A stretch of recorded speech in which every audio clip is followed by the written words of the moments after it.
사도신경. 나는 전능하신 아버지 하나님, 천지의 창조주를 믿습니다. 나는 그의 유일하신 아들, 우리 주 예수 그리스도를 믿습니다. 그는 성령으로 잉태되어 동정녀 마리아에게서 나시고 본디오 빌라도에게 고난을 받아 십자가에 못 박혀 죽으시고 장사된 지 사흘 만에 죽은 자 가운데서 다시 살아나셨으며 하늘에 오르시어 전능하신 아버지 하나님 우편에 앉아 계시다가 거기로부터 살아있는 자와 죽은 자를 심판하러 오십니다. 나는 성령을 믿으며 거룩한 공교회와 성도의 교제와 죄를 용서받는 것과 몸의 부활과 영생을 믿습니다. 아멘.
12월 27일 월요일 새벽 예배 말씀을 함께 나누도록 하겠습니다. 오늘 나눌 말씀은 여호수아서 18장 1절에서 7절까지의 말씀입니다.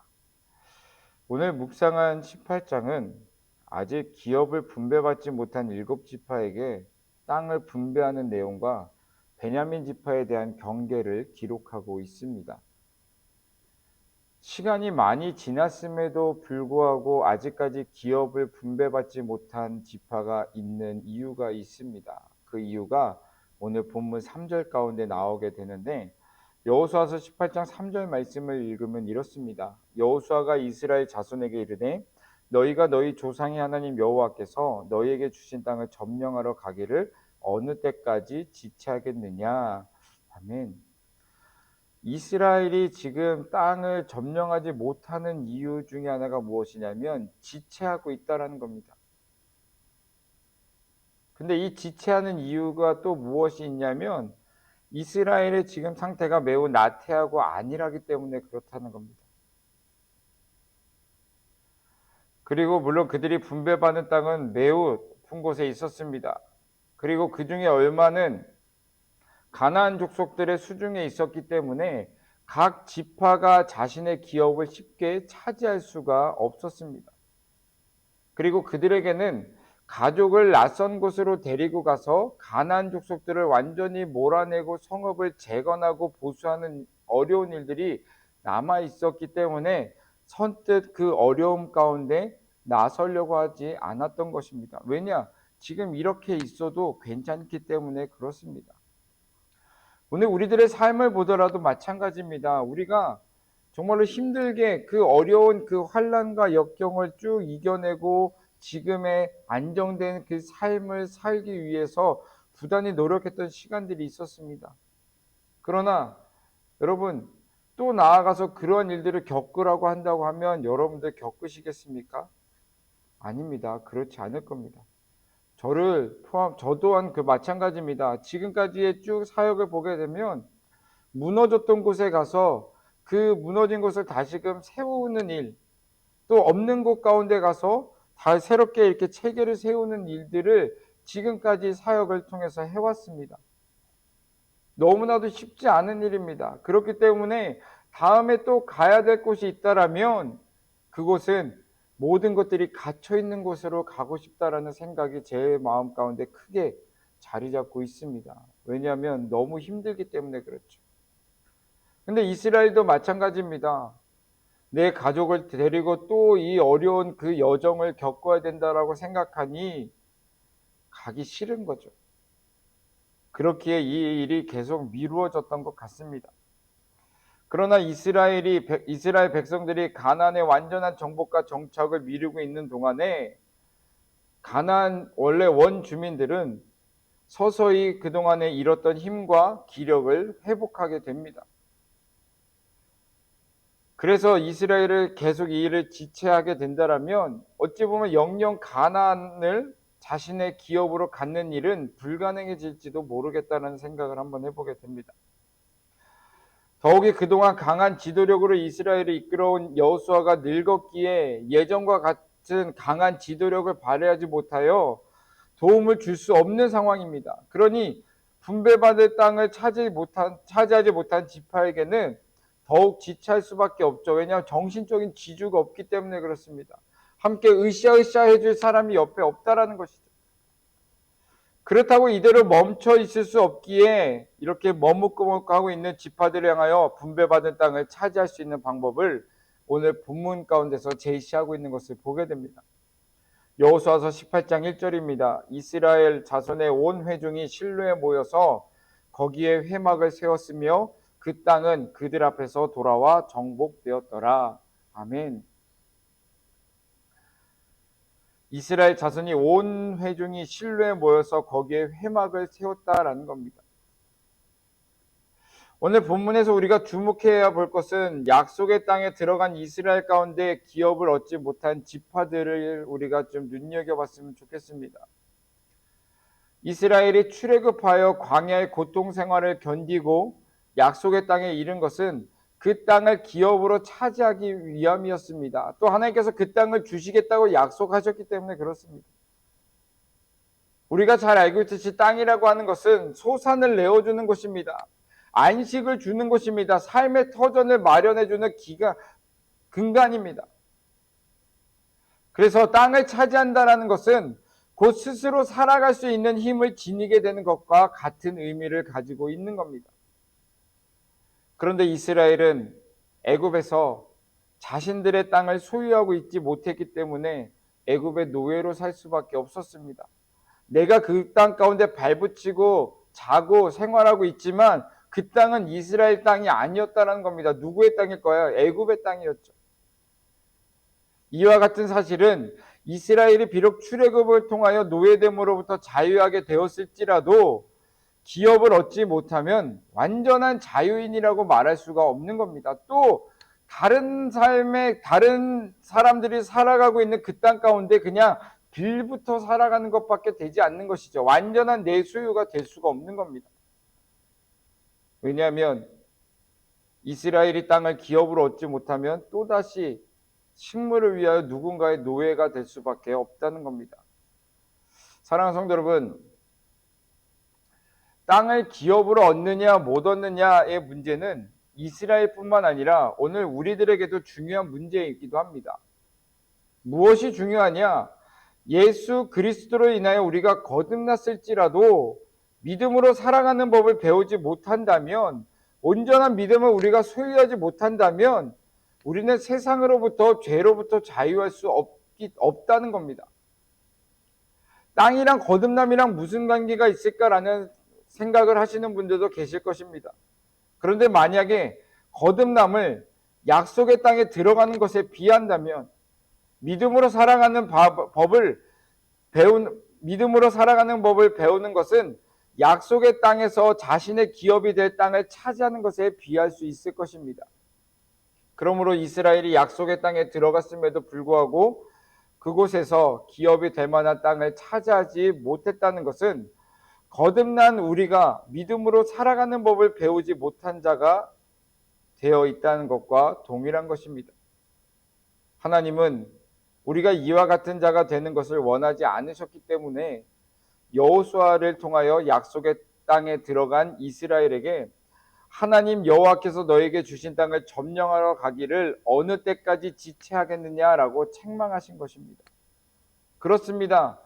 어찌 보면 하나님께서 주신 기업을 점령해야 하는데 지체하고 있는 이스라엘처럼 오늘 우리들도 우리가 바라고 있는 갑절의 은혜, 갑절의 능력이 허락되었음에도 불구하고 또 예수 그리스도의 이름으로 명하면 그 사단도 물러가고 병고침도 일어나는 그 놀라운 힘을 우리가 받았음에도 불구하고